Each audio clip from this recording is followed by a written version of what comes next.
Start. अंतर्राष्ट्रीय श्रम संगठन के अनुसार सामाजिक संरक्षण को ऐसी नीतियों और कार्यक्रमों का एक समूह कहा जाता है जो गरीबी, असुरक्षा और जीवन चक्र के दौरान सामाजिक बहिष्कार को कम करने और रोकने के लिए तैयार किए गए हैं। समग्र रूप से सामाजिक सुरक्षा 9 मुख्य क्षेत्रों से बनी होती है, जिसमें बाल और परिवार लाभ, मातृत्व सुरक्षा, बेरोजगारी सहायता, कार्य के दौरान चोट, दुर्घटनाग्रस्त होने पर लाभ, बीमारी लाभ, स्वास्थ्य सुरक्षा, वृद्धावस्था लाभ, विकलांगता, अक्षमता लाभ और उत्तरजीवी लाभ शामिल हैं।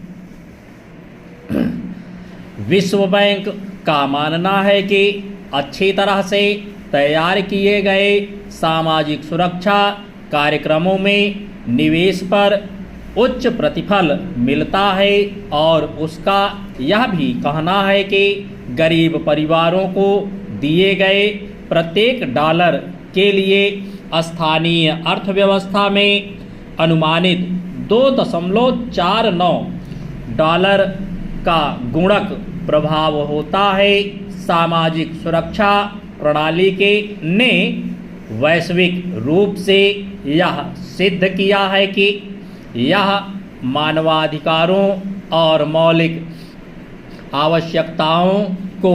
एक साथ संबोधित करने और समाज के सभी स्तरों पर सार्थक रूप से भाग लेने की दक्षता को मजबूत करने की सबसे प्रभावी और सरल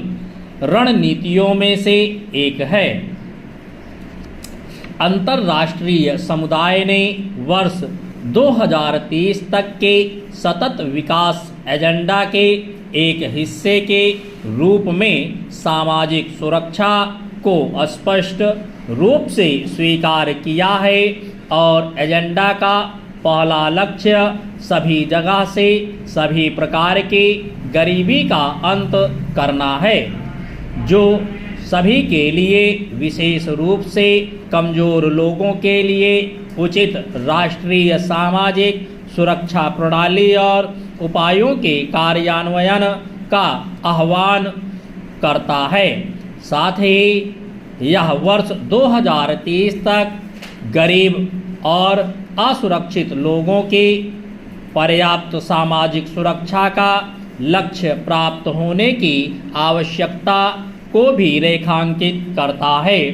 व्यक्ति का सुरक्षित माहौल होना यानी सुरक्षित होना कोई विशेषाधिकार नहीं बल्कि एक अधिकार है जिसे दुनिया की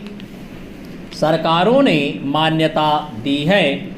मानवाधिकारों के सार्वभौमिक